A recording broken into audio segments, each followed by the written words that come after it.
ഇന്ന് അതിരാവിലെ എഴുന്നേറ്റു. ഈ കാണുന്ന പ്രഭാതത്തിന് ഒരുപാട് പ്രത്യേകതകളുണ്ട്. മനസ്സു ശരീര ഉണർവ് നൽകുന്ന ഒരുപാട് കഴിവുണ്ട് പ്രഭാതത്തിന്. യാത്ര സുഖകരമാക്കാൻ ഞാനും വാങ്ങി. പൂജിക്കാനായി ശ്രീ ചാമക്കാവ് ഭഗവതി ക്ഷേത്രത്തിലേക്ക് പോയി.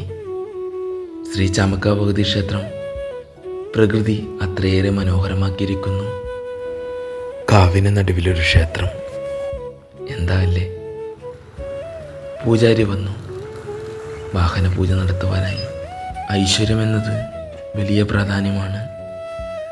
ഐശ്വര്യം നമ്മുടെ യാത്രകളിൽ എന്നും ഉണ്ടാകണം.